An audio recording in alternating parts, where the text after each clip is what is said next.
remember our, was it Strongsville jail case a couple of years back on traffic? Where the first thing that you go to jail today is what is the first series that they get around to asking you? No, you're in jail. You're sentenced. No, not on the arrest. You've been sentenced there for a period of time. What's the jail interested in? Sticking you with a needle. Why are they interested in testing you?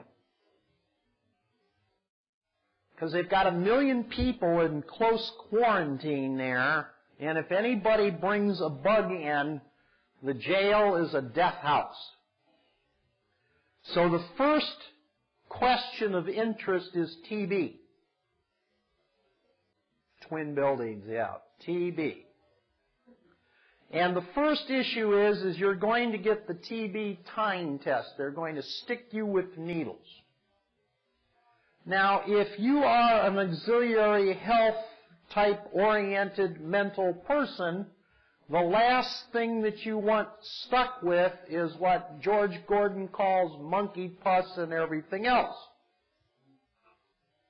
And so the first issue that comes up is, do you agree to allow us to stick you with monkey pus and all the other poisons that's in this vaccination? And the first answer is, you're not sticking me with any of that. Do you get the pattern that there's a new war developing at the time that you've been sent down to peacefully live with your new friends for a period of time? And you enter the facility in war mode number 1. Now, our hero in New York has been around patriots long enough that this guy is brilliant. He's read court cases, just like our hero woman that went there a couple of years ago. And the court cases, all rightly so, have told you that it is your right not to get stuck with the monkey pus. That there are alternatives to being stuck with monkey pus, and you have a right that they follow any of those alternative procedures. So our hero immediately went to jail, and he'd been in jail before, earlier on in this process, for a number of months. And the issue came up way back then as to whether or not he was going to get stuck with monkey pus, and he politely told them that their laws prevented them from doing that, that according to many appellate court decisions in New York, that there were 2 alternatives and he'd take either of those in deference to being stuck with the monkey pus. But the people in jail decided that, no, we offered you monkey pus, that's your alternative. So our hero has spent a week in solitary confinement because the jail cannot introduce you into the general population until they stick you with monkey pus or have some indication that you're not going to wipe out their jailhouse full of nice friends and neighbors. And so our hero has basically been in solitary, and his friends are having a difficult time getting in touch with him because they now won't even let him out to have a shower once a day, and they won't let him out even to eat or exercise. And they have indicated to his friends on the outside that he better get used to getting the monkey pus, because by the time they transfer him to state, they won't care. He'll be in solitary confinement for 3 years or 5 years and never come out, if that is going to be his attitude. So I'm going, let's see now, we're trying to help this guy get out of the war so he can demonstrate honor so that he won't have to go to jail. And in spite of this, he is taken out of court put in jail and he's been at warfare and dishonor for every minute since they removed him from jail. And we're still working on paperwork and stuff to convince the public, authorities, that he's honorable and not going to war. So I'm saying to myself, well, wait a minute, you know, Joe Sherry, and I honor your position, and I understand where you're coming from, Joe. And Joe's going, these people are dishonorable. When are we going to make them toe the line? Yeah, but they are the ones the Father sent to test us. Our hero didn't even make it in jail for 1 hour, and he's back in warfare again with these people. Now, I'm not saying Joe Sherry ought to take the time test. What I'm suggesting is he's probably not going about his position the right way. And so I'm talking to his friend Sue on the phone today, and Sue says, she springs this on me. She says, by the way, our buddy has lawsuits against the prosecutor and the attorney general going down. What should we do with them? And I'm going, wait a minute, what? Well, yeah, he's got lawsuits against the prosecutor that prosecuted him in this case, and against the attorney general, which was prosecuting him in this case. And if they take him to this other jail and he can't do his paperwork, they're probably going to dismiss the lawsuits anyway. What should we do with them? And I'm saying to myself, why the heck didn't anybody ever tell me he had lawsuits against the people he's trying to go to peace with? You guys getting a picture that if you don't see the big picture of what these people are doing, that, I mean, their right hand doesn't know what their left hand's doing, and whatever's going down is stupid, ridiculous, and where do you keep helping these people? They can't even get the drift of what you're doing and help themselves. Now, what I'm trying to show you is, yes, these people solicit us, probably hoping and praying we violate the laws in honor and dishonor. But when are we going to start being responsible for our own acts? Why is our acts of dishonor something that we should blame these people for?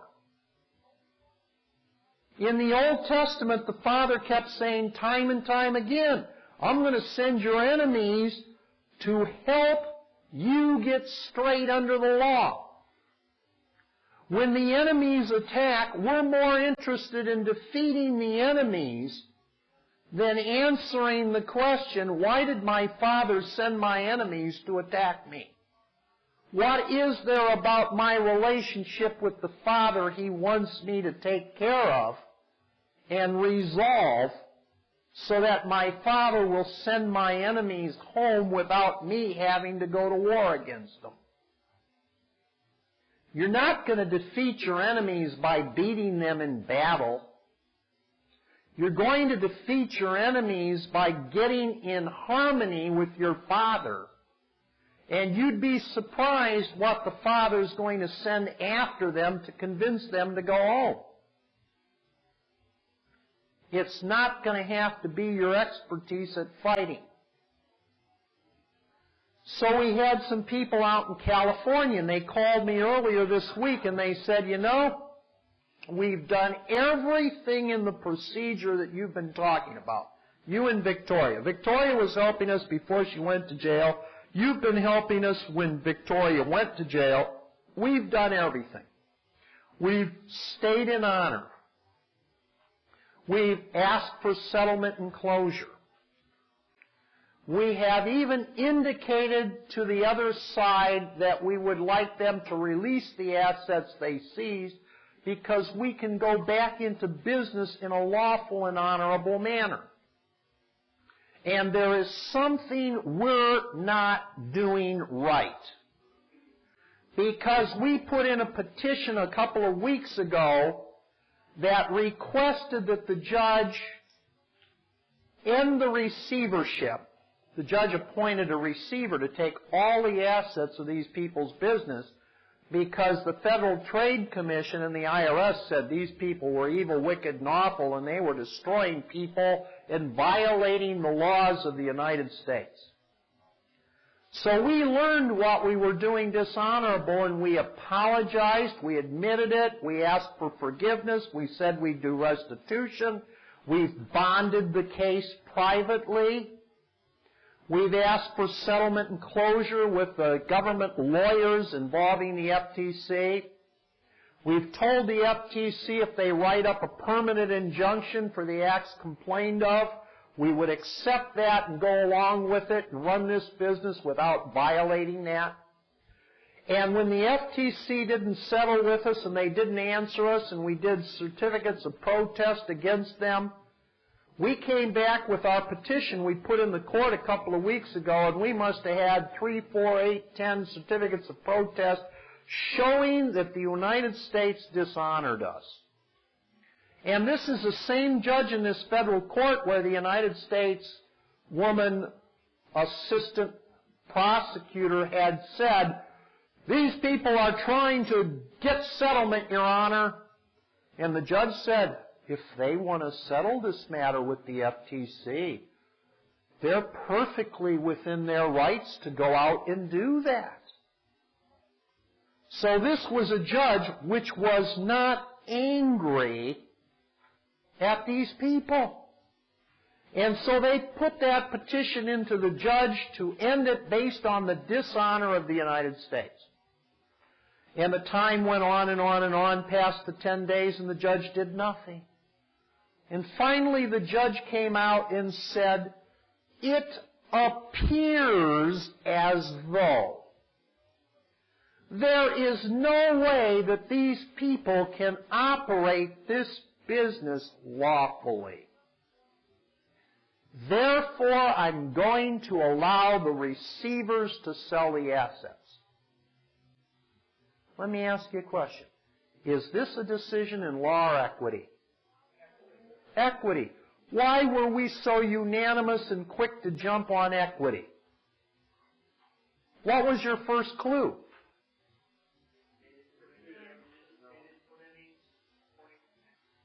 When the judge said, it appears,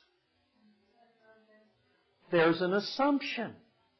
So the court has got an equity decision.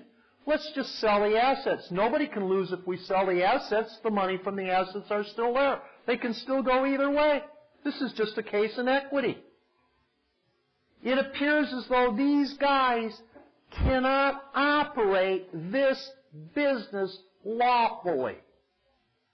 Now, that's got to grab our heroes because they put affidavits of negative averment in there saying there were a million lawful things they were doing and they could still do them, and they averred they would never do these illegal, unlawful things again. And they put it in by an affidavit, true, correct, complete, certain, full commercial liability. It was never, ever rebutted by anybody on the public side. Why in the world is this judge in equity? Why won't this judge go to law?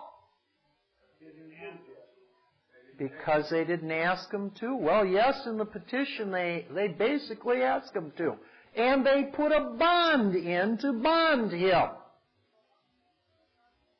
So once again, you've got these patriots going, where are we going wrong? It looks like these judges, they'll do anything. They'll violate the law. They just do whatever they want. There is no remedy. We heard everything you said. Everything sounds so good. And it's so nice. And we did everything so perfect. And it still hasn't given us a remedy. What's going wrong? And I go, well, what else is happening in your case? Oh, I just got a letter from this woman again, this assistant prosecutor. I said, ooh, you just got a letter from her? Well, what is she saying in her one-page letter? And they go, well, when that judge said it appears as though we can't operate it lawfully, This woman came back and she said to the court, well, she's writing to the court but sending a copy. Well, she really wrote us, but she's sending a copy to everyone else, just like they're doing now. Everybody's into the private letter rogatories. So they've got the U.S. attorney writing private letter rogatories to them, notifying everybody else. And in this letter rogatory, it says the following. They said, this case has been going on months and months and months, and you haven't answered. When are you going to answer the complaint? That's paragraph 1. Now wait a minute. Look, if our heroes were screwing up, wouldn't the United States have put in a motion for default judgment a long time ago? You bet. So the fact that they haven't filed an answer to the complaint doesn't appear to be some major problem right now. In fact, when they accepted the offering and returned it and asked for settlement and closure, what complaint exists to answer? So she said, we haven't seen your answer and it's more than 4 months overdue. You better get that answer in. Second paragraph. And where is the answers to all of our interrogatories and all of our requests that you have been avoiding? You need to tell us where, and then they named somebody who was one of the defendants in the case. You need to tell us where he is. You need to tell us what property he may have in his possession which belongs to the trust. You need to tell us where we can serve him. You need to tell us where any more assets exist that belong to the trust. You need to answer these questions.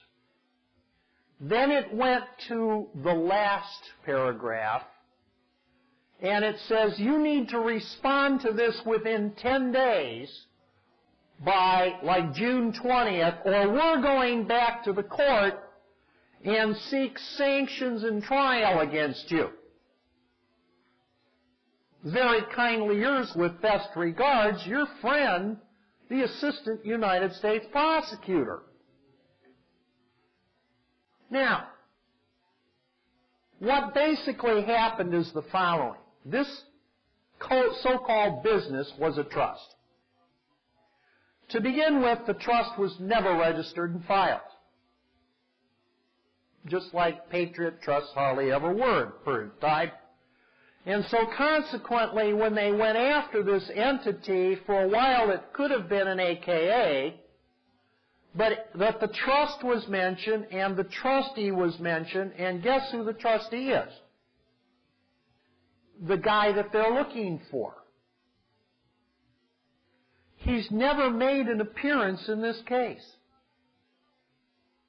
Because in reality, he was the trustee for about a week, and then he gave up the trustee job to some other party, and he's gone in history. But in the trust instrument, he is the trustee. Now, somehow or other, the United States got a copy, so-called, of the trust instrument, and know that this guy is the trustee for the period of the instrument, but they didn't get any subsequent documents, and they have no clue about what's going on in this trust and what's happening. Now, what did the judge say at the order that he issued a week or so ago? It appears you cannot conduct the business lawfully. Now, they presumed that the judge was saying they couldn't conduct the trust lawfully because they couldn't conduct a lawful enterprise. But if the head of the entity is trustee A, and trustee A doesn't appear, how can some people off the street come in and take over the trust and conduct anything lawfully unless we know who's properly in control of the trust. So the problem is, I said to these guys, I said, I'm getting to get the picture now. The judge is telling you, hint, hint, the guy that the trust instrument said is the head of the trust hasn't shown up. They've tried to serve him in the case and they can't serve him. I said, have either of you guys gone in with a negative averment and rebutted the presumption that Joe Doe has no longer any authority with respect to the trust, and he's turned over all the authority to the trust to you guys? And they said, no, we've never done that. I said, now look, they've got to tell you what the problem is before they go on. You talk about these people being your enemy, not letting you know what's going on. I said, look you just got a letter after the judgment. I said, what did the United States Assistant Attorney tell you? Read the letter backwards. Don't ever read it forwards. The last paragraph said, within 10 days, rebut the presumption that Joe Doe has the authority. If you do that, you can rebut the presumption that the judge's order has been replaced by the facts, and the judge can change his order from equity to law and rule that the business can be operated lawfully if we know who the true owner-operator of the business is. The second paragraph from the end in her letter said, tell us where this guy is and what his relationship is to the business. My God, they're right in your face. I said, what you've done is you've gone into court with a petition asking the judge to award you a decision in law because the United States in equity is in dishonor. They answered your petition because the woman from the United States has come back in honor and told you where your problem still lies and why the judge can't rule for you in law. They said, well, what do we need to do?